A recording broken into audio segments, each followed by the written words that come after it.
lá, sexta-feira, 13 de junho de 2025 e chegamos à nossa terceira edição do dia. Hoje a gente vai mergulhar num tema complexo, fascinante também, um possível declínio dos Estados Unidos, sabe? Algo que talvez não seja tão visível para todo mundo, mas que as fontes que a gente analisou sugerem ser bem profundo. O foco desta edição vai ser o que a gente pode chamar de uma desagregação interna. Temos aqui uns materiais bem interessantes que exploram como essa potência, que a gente sempre viu como, o ápice global, pode estar enfrentando um desgaste meio silencioso que vem de dentro.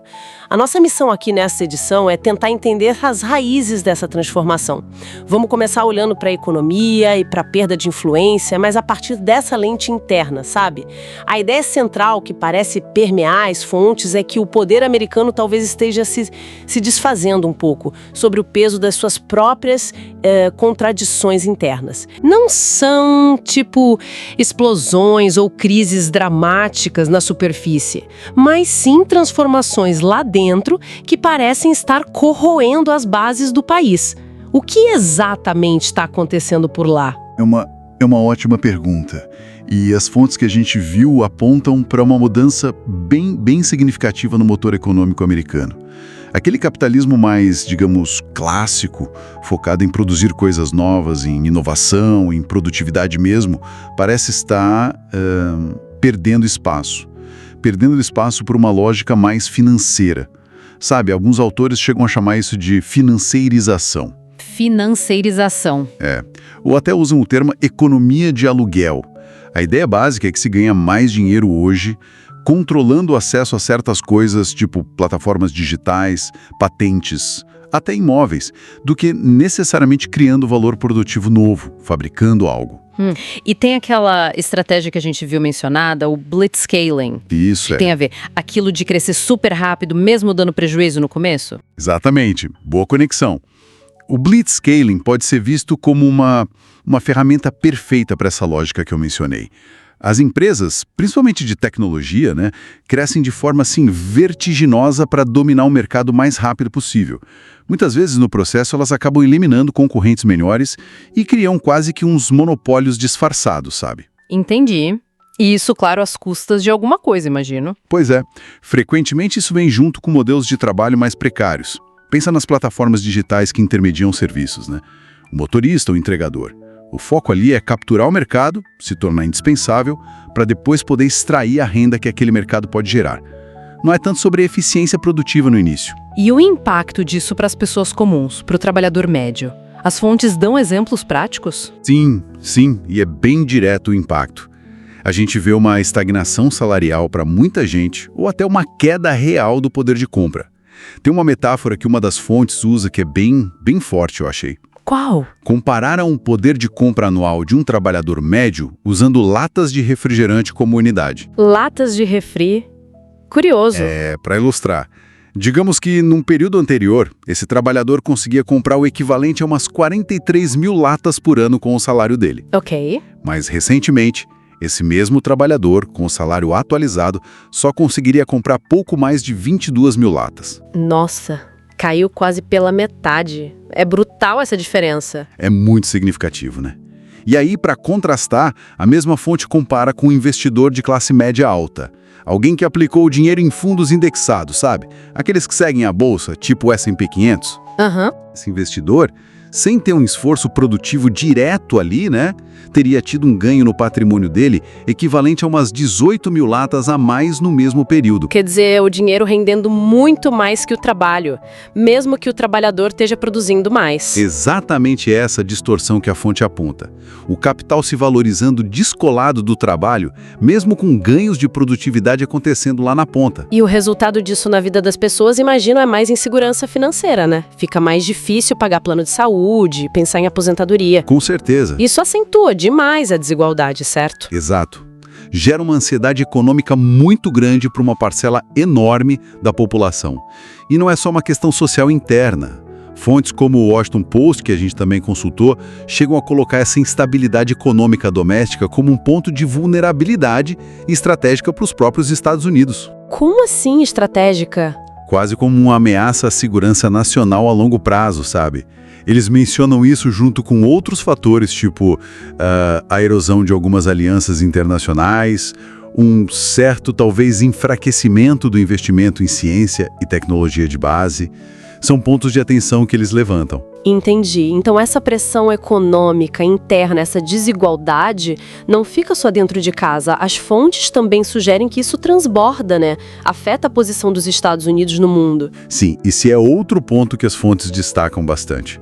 Há uma percepção clara de que os Estados Unidos estão perdendo um pouco daquela relevância que tinham na hora de definir as regras do jogo global.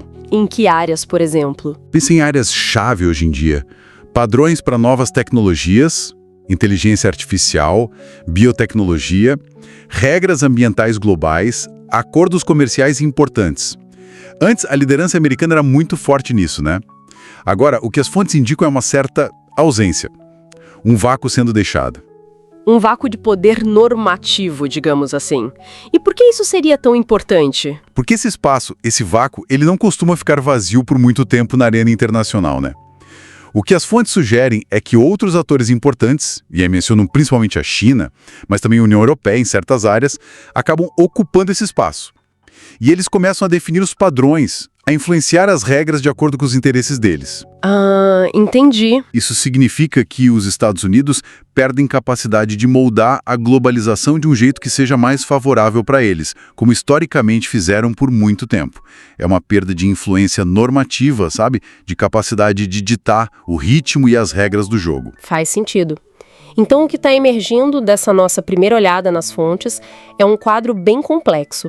Uma tensão forte no modelo econômico interno, com essa financiarização e a desigualdade crescendo. E isso parece se refletir numa menor capacidade de liderança e de influência lá fora, na hora de definir as regras globais em áreas cruciais. É como se os problemas internos estivessem minando a projeção externa do país. É uma boa síntese do que as fontes apontam nessa primeira camada, sim. Realmente, é muita coisa para a gente processar sobre essa dinâmica interna dos Estados Unidos e suas possíveis consequências. Vamos fazer uma pausa rápida para deixar essas ideias assentarem um pouquinho? Fique por aí, a gente volta já.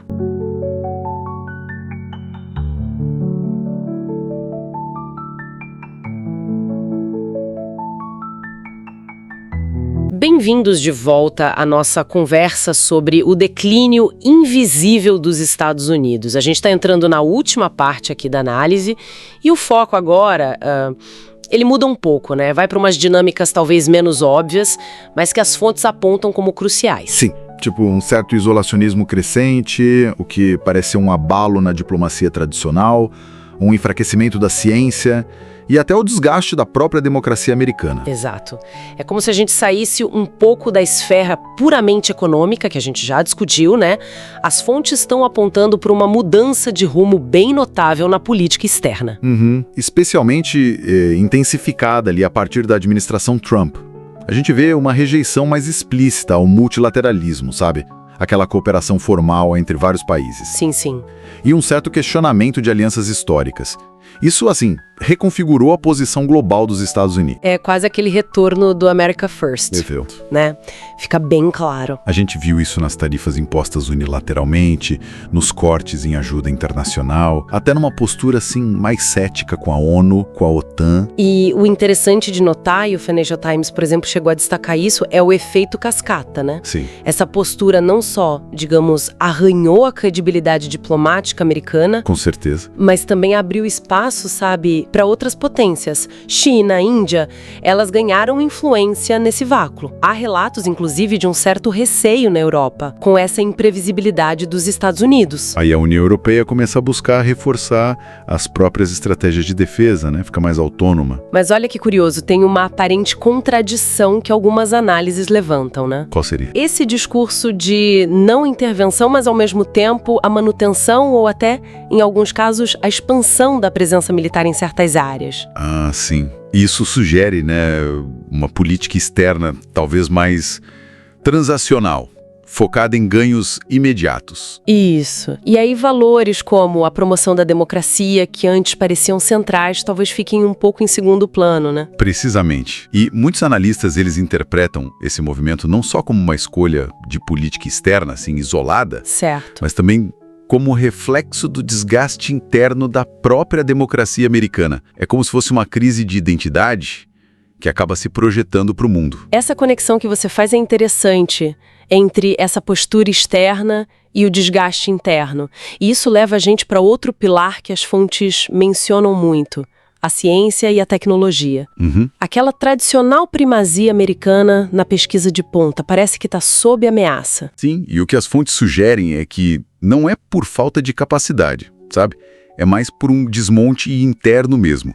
Como assim? O Experts News, pesquisadores como Holden Thorpe, que é editor da Science, uma revista super conceituada, Sim, conheço. eles apontam cortes bem significativos no financiamento federal.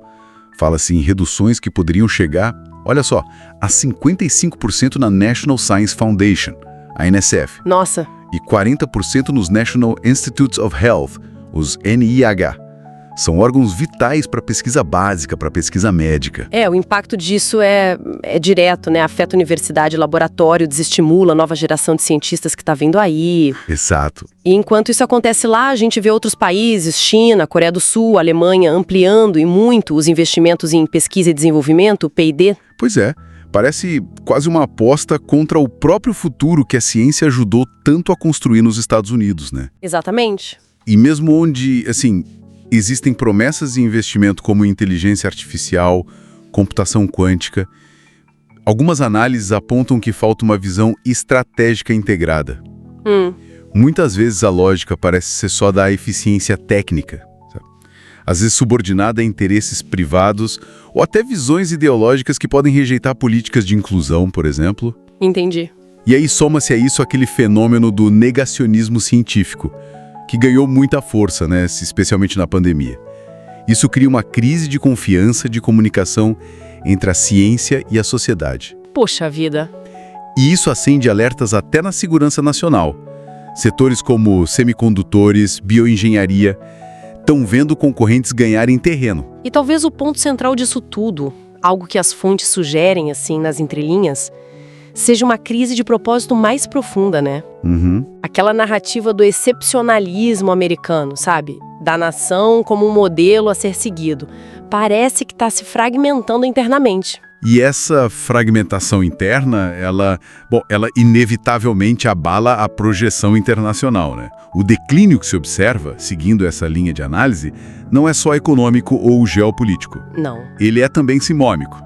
A própria democracia americana, que antes era vista como referência, hoje enfrenta desafios muito sérios. Ataques institucionais, a desinformação correndo solta, polarização. Desconfiança nas eleições. Exato, desconfiança no processo eleitoral. Tudo isso pesa. Então, o que tudo isso significa, né? No fim das contas, o cenário que está emergindo das fontes é um em que os Estados Unidos podem estar perdendo influência, não só porque outros estão crescendo, mas também por causa da própria inércia aí das contradições internas. Exatamente. O enfraquecimento da liderança global parece ser tanto causa quanto consequência dessa corrosão que está acontecendo dentro de casa. Um processo que, às vezes, é silencioso, mas está ficando cada vez mais visível, né? Pois é. Isso deixa uma questão importante para a gente refletir, eu acho. A história desse século, ela vai ser marcada não só pelo surgimento de novos atores globais, Certo. mas também pela forma como os Estados Unidos vão lidar com esse próprio esgotamento que é percebido. E reagir a isso, como sugerem alguns analistas, vai exigir bem mais do que só uns ajustes econômicos ou diplomáticos, sabe? Vai exigir o quê, então? Vai demandar um novo pacto. Um pacto político, social, até simbólico lá dentro.